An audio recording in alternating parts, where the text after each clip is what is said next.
super excited to have you guys for another session. We've done this for a number of years.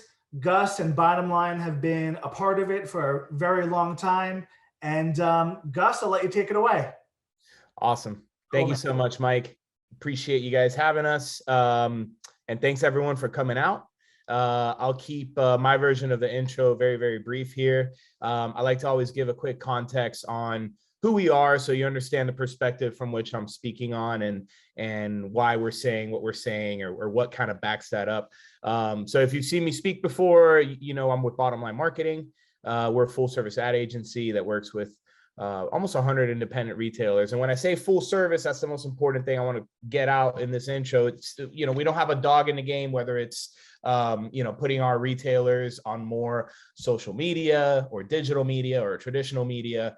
We look at each retailer from an individual standpoint and tailor a marketing mix that's best for them and their market and their product offering and so on and so forth. So we always try to look at that through an equal lens when it comes to what's working, what's not.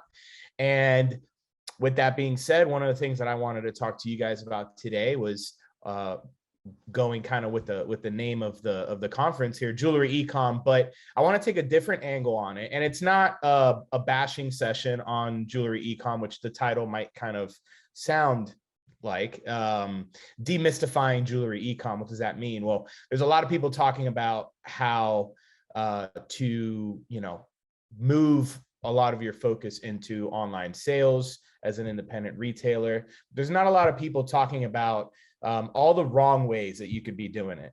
And working with almost 100 independent retailers over the last 2 years, we've seen a lot of wrong ways to do it. So my hope here is to communicate on some of the successes, but I want to give you a cold, hard perspective on all the different ways that it could go wrong. And also kind of providing some feedback on how we would recommend navigating through that. I see some comments are still coming in. I was going to leave some time here for Q&A at the end, but Mike, feel free to cut me off if there's anything you need to get out or whatnot. But let's get it started here. So I'm just going to share my screen.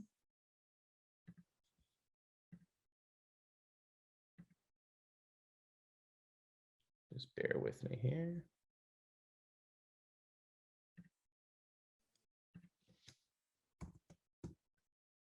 Just 1 second.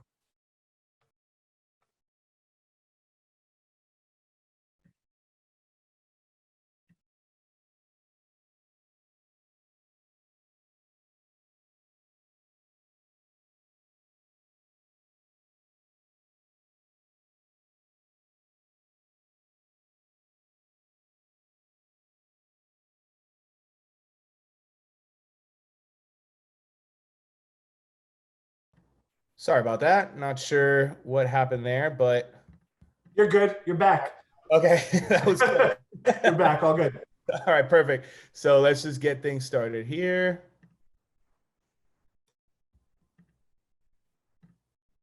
Awesome. All right. Sorry about that minor hiccup there.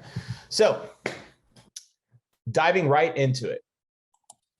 The main takeaway I want to give you guys here is, as I mentioned, the successes and the failures of Jewelry Ecom. And I have some brief bullet points. I like to keep these presentations more conversational. So I'm going to reference some of the stuff on the slides here, but I do want to just kind of have a free format, talk about it, and then give you guys some time to obviously give feedback and questions. One of the things that I want to touch on outside of those successes and failures as well is what I kind of, in a conversation with a colleague, we coined it like the 3 pillars of a successful e-com strategy. So I want to go over each of those individually as well and talk about some of the nuances within each of those 3 pillars. So we'll go over successes and failures, talk a little bit about some important stats there, go over the 3 pillars of success, and then end it with some other important stats that I think would be interesting given the current climate and stage that we're here with the jewelry industry. It sounds like we might have some people that are not on mute. So as of right now, it's not a problem, but just in case you didn't notice, just check your mic just in case. And without further ado, let's go right into it. All right. So successes and failures. The one thing I wanted to put at the top of the list here is please be willing to look at your ecom strategy from a completely different perspective than your in-store strategy. The worst thing you could do is assume that your online sales and your in-store sales process will function the same. And I know that's kind of like a, well, obviously comment, right? But you'd be surprised how many people or how many independent retailers get into ecom and don't really think this through. There's a lot of nuances between your online sales process and your in-store sales process that would dictate you looking at it completely different. And a lot of that falls on price point, which is one of the things I really want to talk about a lot today, because I think that's the biggest misconception that at least from the group of retailers we've worked with and talked to, that's one of the biggest misconceptions that they have as far as what they're actually going to sell online versus what they want to sell online and how they look at ROI through those sales. So from price point, which we'll talk here in a second, to how you're kind of fielding these leads, also the type of product that you're putting out there, and how you're presenting that product to the consumers. Your in-store sales incentives and promotions versus your online sales incentives and promotions don't always have to mirror each other. A lot of people overlook the idea of doing an online only sale or incentive, a certain percentage off products that are only available online, rather than just mirroring whatever promotion you have going on in the store. What might work in the store may not work online. Moving forward, keep your expectations towards a lower average ticket price. So I mentioned price point a few times already. Based on data that we've seen through our network of almost 100 independent retailers, and for a little more insight on what that sample size is, they do gear mainly more towards luxury. Some, I would say the majority are heavily branded, but also focusing on themselves as a brand through some type of signature line. And if you were to average all of them out, I think 5 to 7 million in revenue is an appropriate, just average ballpark number, maybe gearing a little higher. So that's the sample size we're looking at. We also looked at data through the Edge and Big and so on and so forth. And what we've kind of garnered is that the average online sale is actually less than $1,000, in some cases less than $500. That's the average across the industry. Now, with our luxury jewelers and other luxury jewelers we don't work with that we discuss these things with, what we've seen is that you can get up to a $1,500 or $2,000 average ticket price for an online purchase. And that's a gross, sale. That's not accounting, obviously, any ad dollars that were put into promoting that product. But $1,500 to $2,000 is attainable. When you talk watches, we do have some high-end, heavily branded stores that are selling $5,000 to $7,000 watches, but the process is a lot slower. And although the purchase may be made online, there is still some level of interaction with that customer and someone in the store. Whether it's, hey, I got this product up on my screen, pick up the phone, call, ask a few questions, so on and so forth. Once you start gearing into that range, your volume of sales is obviously going to drop significantly less. And obviously, you're going to need a few more touch points with that consumer rather than just a simple one-click purchase, which you will see at a high level with that $500 to $1,000 product. So the worst thing you could do is only focus on products. Purchases, I put 5,000 as kind of the median line there. Focusing on purchases of $5,000 or more with the goal of increasing your ROI through fewer yet higher ticket sales. That's the worst way you could look at it. If you're looking to get into ecom, you have to have something between that $500 to $1,000 mark to have a higher sales funnel. And if you don't, but you're in that $1,500 to $2,000 range, just understand you're going to see a slower volume of sales through online, but it's still definitely feasible and attainable.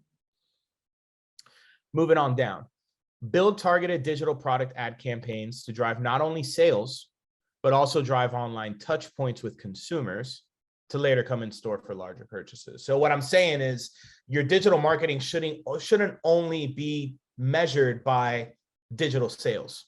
And even if you do have ecom enabled, which is what we're talking about today, your digital marketing should have a twofold approach. You should have what are called product specific ads. So an ad that's showcasing one individual product or a gallery of products with the intention of you purchasing those online.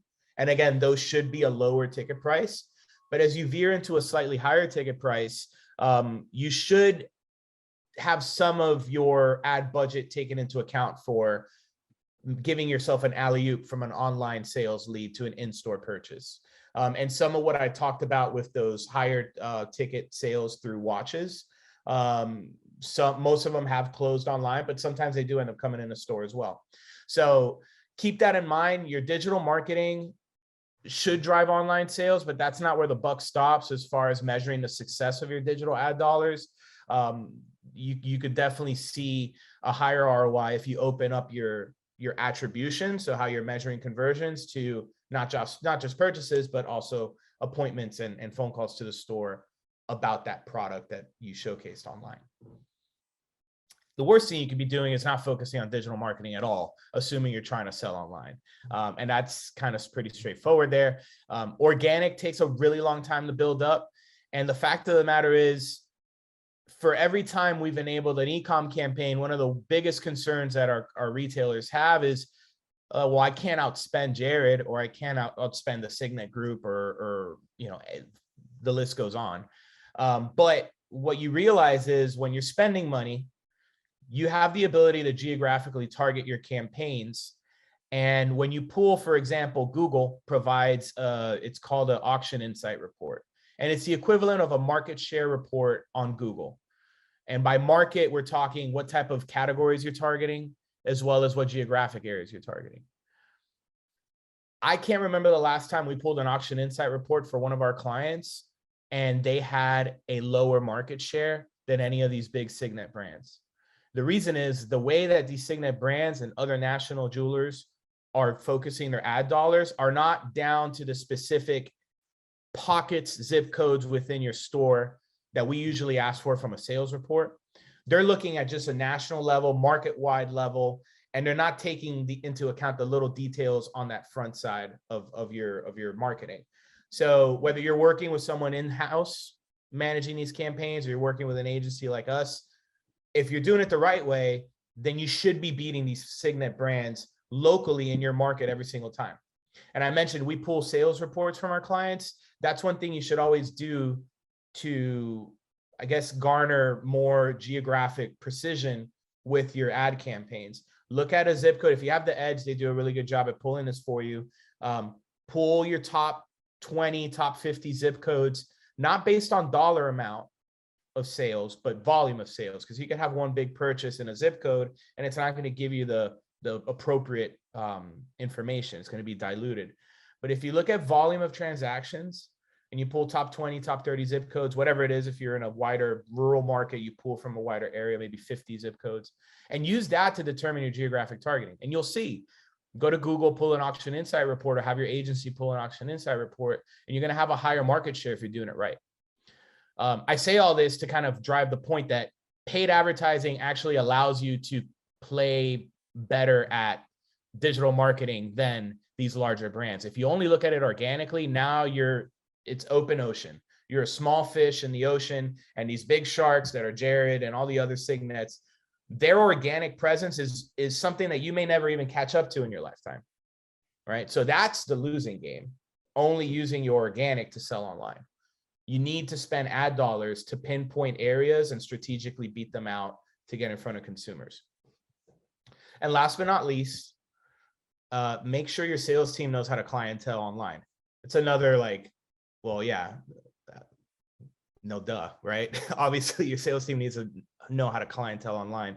But the fact of the matter is, a lot of retail jewelers out there don't have that set up in place.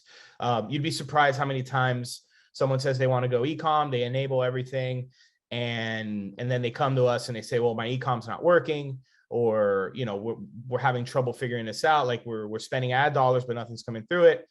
And the first question I ask is, how are you fielding these leads? Like, where are they going through? And they don't know. They don't know how to get an email address from someone that was interested in a product, but maybe wanted to see it in store. Or they don't know how to measure their purchases online because they don't have their ecom window enabled on Google Analytics. That shows your average purchases coming through your website, and you could funnel it through paid traffic, organic traffic, so on and so forth. More often than not, people don't have that set up. but they're doing ecom and talking about how bad it is and how little it works for them. Ecom works, and spending ad dollars in that space is something that, if you're looking to get into, could be very profitable, but you got to do it a very specific way. And from what I've seen, out of all the wrong ways to do it, if you kind of look at some of these bullet points here, it'll guide you in the right direction, at least in our humble opinion. So those are successes and failures. I talked a little bit about the marketing side of things here. So I wanted to pull a slide that I've included in a couple different presentations. And if any of you are going to be at AGS Conclave, I'll have a slightly more expanded version of this as well. But I wanted to keep this a little more tailored down since it's total 45 minutes. But American e-commerce retailers who advertise on Google and Facebook drive 85% of their paid clicks specific from Google Shopping ads and Facebook/Instagram. I include Instagram in their carousel ads.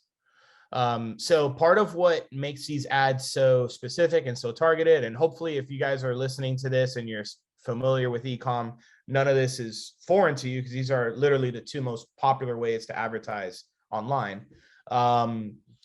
One of the things that we appreciate about this format of ad is that it's dynamic. So by having a dynamic product feed enabled with your Facebook, Instagram shop and your Google Merchant Center account, you could promote products specifically on what that person is looking for or what that person has shown interest in.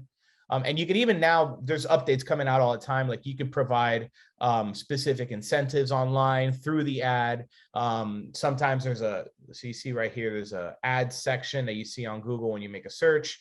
Sometimes there's even an online sales section that comes up next to it. So you could have your product ads on Google show a specific promotion that wouldn't be available online. And that's all dynamically done in the moment using algorithms based on what that person's interested in or what they just searched for, if you're talking Google. So another redundant question, but people ask me all the time, well, where do I start? How do I start selling online?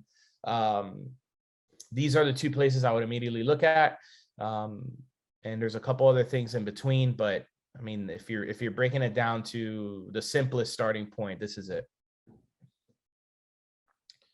And just kind of moving along here, the 3 pillars of success in jewelry ecom. So I want to spend a few minutes talking about this, and hopefully this sheds some light on some things here. So again, this came up in a conversation with a colleague of mine who used to formerly work with a web company in the jewelry industry as well. And we were talking about the frustrations that so many independent retailers have and how vague it is to kind of get things started with ecom and not really knowing how to pinpoint what you need to focus on, right? So we narrowed it down to these 3 pillars: your product, your marketing, and your website. All these different touch points need to be like independently optimized, but also working hand in hand with each other. Now, what does that mean? Your products, let's start there. I've kind of highlighted a little bit of this already. You need to have the right price point, but also the right offerings as well.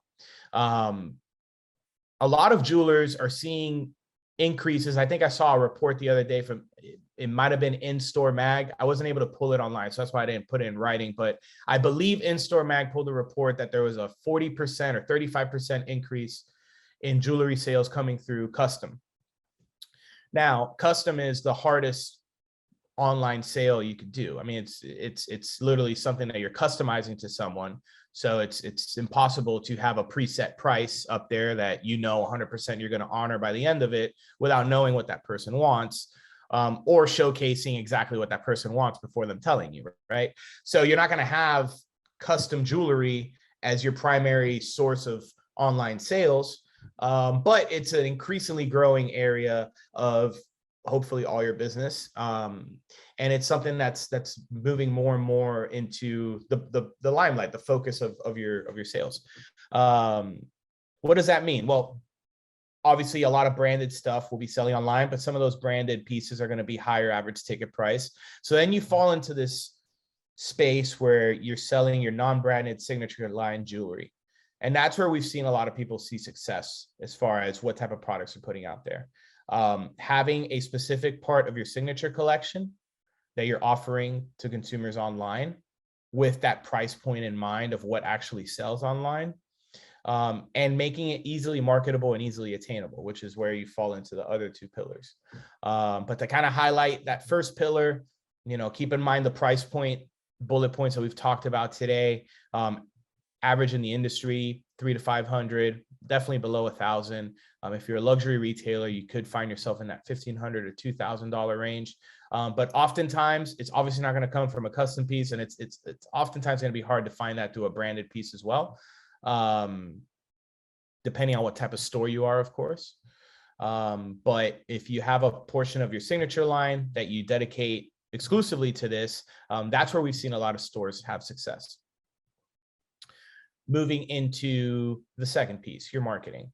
Now, a lot of this has been kind of touched on already, but again, your marketing needs to be tailored specifically to what you're offering online, and what you're offering online needs to be tailored to what people are actually willing to buy online. So always making sure that you're highly relevant with what you're talking about, making sure that the messaging in your ads is specific to what's online. So don't just talk about bridal jewelry. Don't just talk about necklaces. Mention the specific product that you want to promote. Now that means you have a lot more different ads running. But odds are, hopefully, if you're an independent retailer, you're not managing these campaigns. You're managing a successful jewelry store, and you're either hiring someone in-house to do it as a marketing director, or you're hiring an agency or whatnot. They should be able to do that. But if you're marketing online, you should have a higher number of ads than if you're just marketing in store, because those ads need to be tailored down to specific individual products or small product categories that you're selling online. That high relevancy is what's going to drive that sale, assuming all the other variables fall in place, right? Price point, right? Product category, so on and so forth.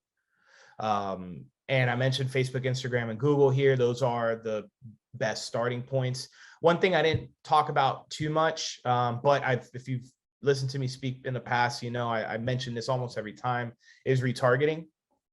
Retargeting specifically with products is a great net to cast and catch those bottom funnel leads that maybe didn't convert. So for example, if I'm online, I'm searching for, let's say, diamond stud earrings, and I visit Halbin Jewelry, and I go to their website and I look at some online product, but I don't buy anything, and it's priced perfectly. Let's say it's $500 or $400, and it's a perfect price point. The ad was highly relevant. I'm a busy guy. A call comes up. I can't purchase them at the moment. Halbin Jewelry is now going to send me retargeting ads with that specific pair of earrings that I looked at, not just any pair of earrings, not just any jewelry, saying, hey, come visit our website again. That specific pair of earrings that I clicked on and I looked at, but I didn't purchase, will then follow me through the form of a retargeting ad and drive me back to that online point of purchase. That's the level of relevancy that I'm talking about with your marketing. And retargeting is a great way, again, to drive the people back to your site, to the point of purchase, not just your homepage, that didn't convert for whatever reason. One last note on that: putting myself and putting all yourselves in the shoes of the consumer. That retargeting ad doesn't always need to get you to, let's say, purchase online or click on the product to fulfill its job. And I know that sounds kind of counterintuitive to what I just said, but look at it this way, especially if you're talking about a higher ticket item. If I see that ad after going about like the narrative that I just gave you, I searched for something, I went to the website, for whatever reason I didn't convert or purchase because I got a call, whatever it may be.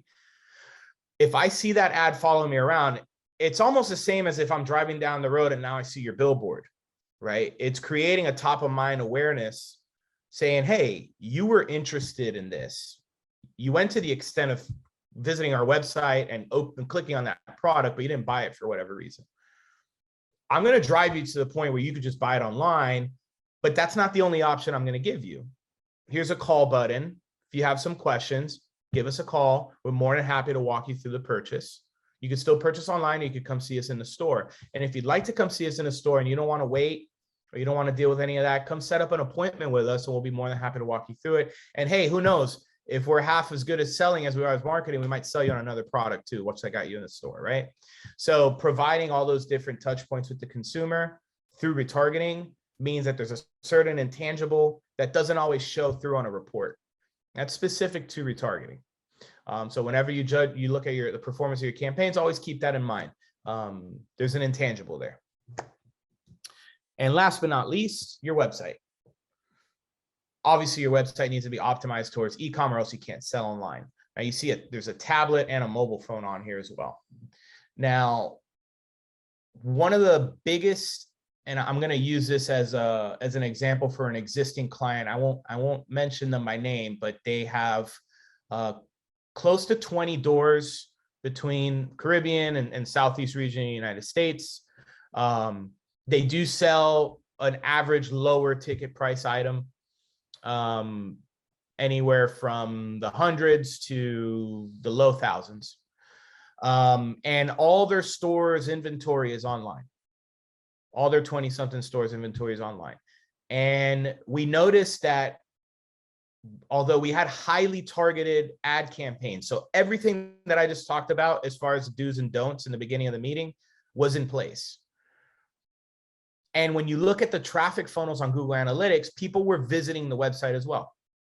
But for whatever reason, we weren't seeing sales. What we ended up finding out by looking at a couple of different things. So we looked at a heat mapping a report, looking at where people actually click on the website and where they drop off. And I could give you some, if you have questions on like, how you could use those services, I could refer you to businesses that do that. We looked at a heat mapping report. We also looked at Google Analytics through the Ecom funnel and seeing where we saw the increases in percentage of bounce rate and where people started to drop off. And we noticed that there was almost a 80% drop off from people that took the time to put their payment info in. So think about that. I search for a product online. I see an ad. I go to the website. I look at the product. I create an account. I add my payment info, my credit card, all that. And then after doing all that, I don't purchase. There was an 80% drop off from there to the purchase point.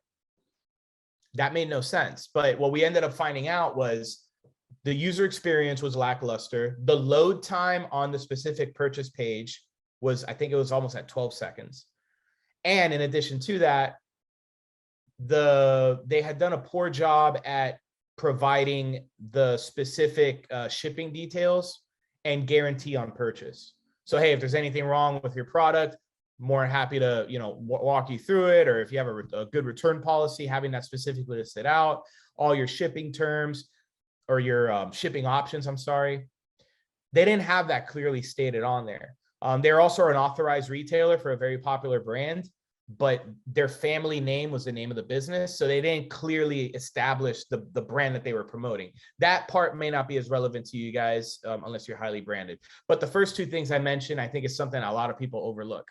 So obviously your site speed, not just on the entirety of your website, but on that final step, once the payment info is loaded and you're completing that purchase. And then in addition to that, right before they hit that purchase button, that's your last opportunity to make that customer feel safe, feel that they could trust you in seeing through that product. Because once they hit purchase, it's gone into no man's land and they're just crossing their fingers that you're going to follow through and sell them that.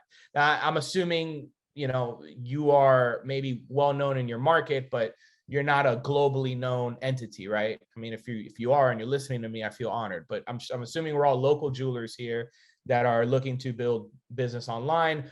You may have a certain degree of trust with your customers in your market. But if you're selling online, odds are you're going to reach people that are not always exactly in your market, especially if you're in a large metropolitan area, but not in the heart of it. So the outskirts of New York City or the outskirts of Miami or whatever it is. You may see your reach is going to start to expand online, but those people may not know you as well as the third generation customer that's been buying from you since their grandma got her engagement ring from you or whatever. There's a different level of trust there. You're reaching new people. So you need to make sure that last touch point with that consumer, you're establishing as much trust and security as possible through informing them of all those different terms and guarantees that I mentioned. So user experience, user functionality, and security on the site is big. And again, if you guys have any questions as far as where to go to for looking at that and finding help in that area, I know a lot of people in the industry that can help you out. But with that being said, kind of wrapping things up here. Just a couple facts to leave you with. I think we're coming on like 10-15 minutes left. So we'll leave some time for some questions. Other interesting facts. Despite increases during the COVID period, online and digital sales still only comprise between 5 and 10% of the global jewelry market. Now, keep in mind, there's a lot of markets, if you're talking globally, that haven't really migrated more towards online sales. But I think the main takeaway here is if you look at the jewelry industry and you stack it side by side with virtually any other industry, the jewelry industry has been very slow to migrate online. I mean, look at electronics. They're at the top of the list as far as how quickly they migrated over to online. Jewelry is at the bottom of the list. So what does that mean? If you're an average jeweler, when I say average, I mean average median ticket price, average volume in sales compared to your industry. If you're going into Ecom and you expect, within a few years, you're going to migrate 50%, 60% of your sales to online, even if you do everything right, that may still not be attainable or realistic at all. It may be if you're in a very highly urbanized market and you're hitting on every single variable on the dot, but it's highly unlikely. So keep that in mind. And that goes back to one of the first points I mentioned about your digital ad dollars, not just looked at to drive online sales, but also to drive online touch points with the consumer, which may lead them into the store. A significant percentage of jewelry sales, both online and in store, are still conducted by family-owned local jewelers. McKinsey report in 2020 on the jewelry industry stated, today the jewelry industry is still primarily local. The 10 biggest jewelry groups capture a mere 12% of the worldwide market, and that obviously includes Pandora, Signet, so on and so forth. So again, going back to one of the points I made earlier, how are we going to outspend Signet? How are we going to outspend, Shank, all these other national or regional brand jewelry brands? You're not playing the same game. You're playing locally, and locally is how you beat them to it. And if you only let your organic do the work, you probably never catch up to them. Millennials and Gen Z, who are generally more willing to shop online, make up 2/3 of all current diamond purchases. That's from Retail Jive. And I believe that report was pulled in the beginning of the year. So what does that mean? Obviously, you're catering to that 18 to 34 demo when you talk about marketing online. That demographic is gearing more towards a lower ticket price for the most part. Obviously, it depends on your market. Out of all the demographics buying lab-grown jewelry, it's safe to say that millennials and Gen Z are kind of leading the way in that regard as well. Again, depends on your market, but I'm making generalized statements here based off what we've seen. And with all that being said, they currently make up 2/3 of all current diamond purchases across the industry. So what does that tell you? I'm not here to talk you in or out of lab grown. That's not my place or my expertise. But from a marketing standpoint, you do need to consider whatever your product offering is, making sure you're tailoring it to the right price point and the right price point based on the demographic that you're marketing to. Now, because that is highly circumstantial, make sure you're putting data into your decision making. So look at your median household income in your market, have your agency or your marketing director pull a market research report and look at that average household income by age demographic.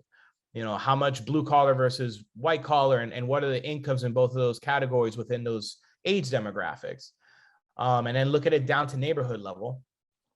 and target them appropriately based on that information, their income, and the average online purchase price in your market, and go about it that way. But it is interesting to know that diamond purchases, or diamond jewelry purchases specifically, are heavily coming from those demographics. And last but not least, just kind of wrapping up here. Thank you, everyone. And thank you, Mike, and the entire Jewelry Ecom team for the warm welcome. And most importantly, thank you to all the independent retailers that took time out of their day to sit in on this. We really appreciate it. And I will end the presentation.